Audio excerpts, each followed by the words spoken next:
Campus জুড়ে সবুজ ঝড়, ছাত্রদলের ভরাডুবি নাকি শিবিরের জুলাই মডেল, রাজনীতির নতুন সমীকরণ।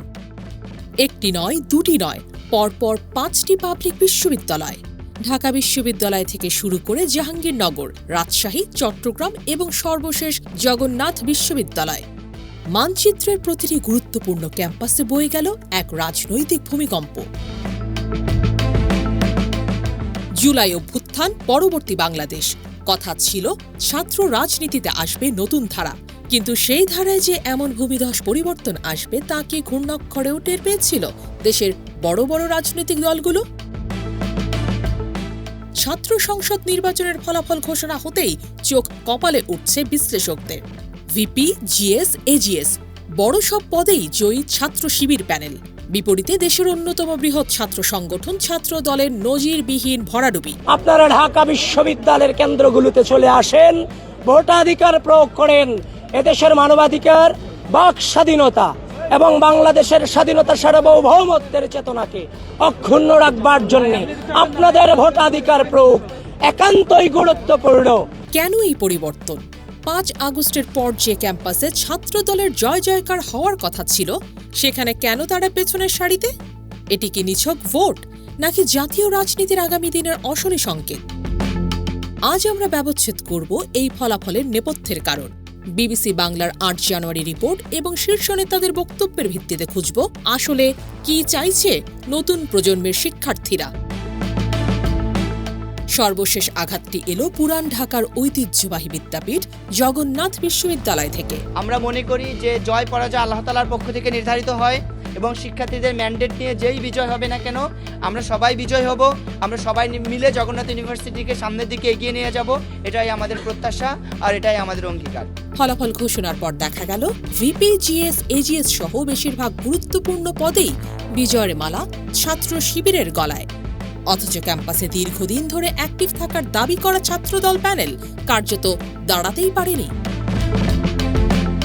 শুধু জগন্নাথ নয়, এর আগে ঢাকা বিশ্ববিদ্যালয়, জাহাঙ্গীরনগর, রাজশাহী ও চট্টগ্রাম বিশ্ববিদ্যালয়েও একই চিত্র। একে কি কাকতালীয় বলবেন, নাকি এটি একটি সুপরিকল্পিত সাইলেন্ট রেভলিউশন? সাধারণ শিক্ষার্থীরা ব্যালটের মাধ্যমে এমন এক বার্তা দিল যা প্রচলিত ছাত্র রাজনীতির ভিত কাঁপিয়ে দিয়েছে। বিশ্লেষকরা বলছেন, এটি শুধুই হার জিতের বিষয় নয়, এটি একটি প্যাটার্ন। শিক্ষার্থীরা প্রথাগত দলীয় লেজুর বৃত্তির রাজনীতিকে লাল কার্ড দেখিয়েছে। কিন্তু কেন হঠাৎ ছাত্র শিবিরের দিকে ঝুঁকছে সাধারণ শিক্ষার্থীরা? আমাদের সম্পর্ক একটাই, আমরা জুলাইয়ের সহযোদ্ধা। আমাদের প্রতিদ্বন্দ্বী যারা ছিল, আমাদের শত্রু যারা ছিল, তারা এই ক্যাম্পাস থেকে বিতাড়িত হয়ে গেছে। সো আমাদের ভয়ের কোনো কারণ নাই, আমরা একসাথে কাজ করব, শিক্ষার্থীদের জন্য কাজ করব। বিবিসি বাংলার 8 জানুয়ারির প্রতিবেদনে ঢাকা বিশ্ববিদ্যালয়ের অধ্যাপক কাজী মারুফুল ইসলাম তুলে ধরেছেন এক গভীর তত্ত্ব। তিনি বলেছেন, আদর্শিক রাজনীতি এখন আর শিক্ষার্থীদের প্রধান আকর্ষণ নয়, তারা খুঁজছে কার্যকরী রাজনীতি বা ফাংশনাল পলিটিক্স। অতীতে ক্যাম্পাসের বড় বড় ছাত্র সংগঠনগুলোর বিরুদ্ধে স্বজনপ্রীতি, সিট বাণিজ্য, চাঁদাবাজি ও সুশাসন প্রতিষ্ঠায় ব্যর্থতার নজির রয়েছে। শিক্ষার্থীরা দেখেছে বড় ভাইয়েরা ক্ষমতার দাপট দেখায়, কিন্তু সাধারণ ছাত্রদের প্রয়োজনে পাশে থাকে না।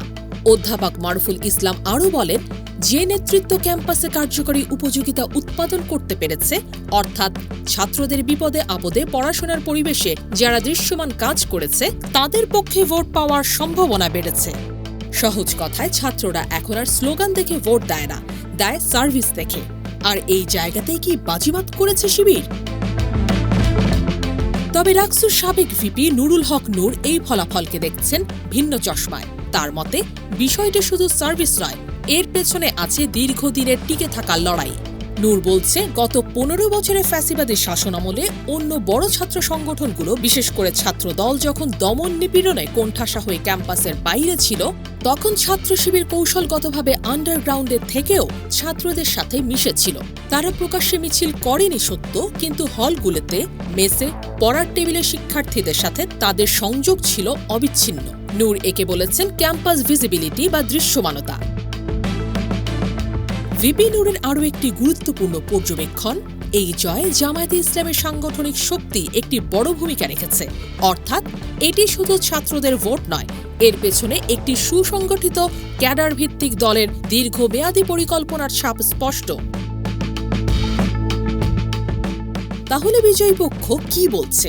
ছাত্র শিবিরের কেন্দ্রীয় সভাপতি মঞ্জুরুল ইসলাম সাদ্দাম সামনে এনেছেন তাদের নতুন রাজনৈতিক দর্শনের কথা। তিনি বলছেন তারা কাজ করেছেন জুলাই পরবর্তী কনসেপ্ট নিয়ে। সাদ্দামের ভাষায়, আমাদের মূল লক্ষ্য ছিল শিক্ষার্থীরা কি চায় সেদিকে নজর দেওয়া। পুরাতন গদবাঁধা রাজনীতির সিস্টেম অর্থাৎ দলীয় এজেন্ডা বাস্তবায়নের জন্য লাঠিয়াল বাহিনী হিসেবে কাজ করার যে প্রবণতা ছাত্রলীগে ছিল বা পরবর্তীতে অন্যরাও চেষ্টা করেছে, আমরা সেখান থেকে বেরিয়ে এসেছি। তিনি দাবি করছেন দীর্ঘদিন ধরে তারা ছাত্রবান্ধব কার্যক্রম পরিচালনা করছেন, অর্থাৎ তারা নিজেদের রাজনৈতিক কর্মীর চেয়ে ছাত্র প্রতিনিধি হিসেবে উপস্থাপন করতেই বেশি স্বাচ্ছন্দ্য বোধ করেছেন। 5 আগস্টের পর যখন শিক্ষার্থীরা দেখল অন্য দলগুলো আবার সেই দখলদারিত্বের মডেলে ফিরতে চাইছে, তখন তারা বেছে নিল এই বিকল্প শক্তিকে। আমাদের শিক্ষার্থী ভাই বোনেরা আমাদের যেভাবে আশ্বস্ত করেছে, এতে আমরা মনে করি যে অন্যান্য ক্যাম্পাসগুলোতে আমাদের সম্মানিত মেধাবী শিক্ষার্থী ভাই বোনেরা যেভাবে বাংলাদেশ ইসলামী ছাত্র শিবির সমর্থিত প্যানেলের উপরে ভরসা রেখেছেন, আমি মনে করি জগন্নাথ ইউনিভার্সিটির সম্মানিত শিক্ষার্থী ভাই বোনেরা তারা আর ব্যতিক্রম করবে না ইনশাআল্লাহ। এই জায়গা থেকে আমরা আশাবাদী। ছাত্র দলের এই ভরাডুবি কি বিএনপির জন্য সতর্কবার্তা? বিএনপির মহাসচিব মির্জা ফখরুল ইসলাম আলমগীর অবশ্য তা মানতে নারাজ। তিনি সাফ জানিয়ে দিয়েছেন, ছাত্র সংগঠন বা বিশ্ববিদ্যালয় নির্বাচন কখনোই জাতীয় নির্বাচনের ওপর কোনো প্রভাব ফেলবে না।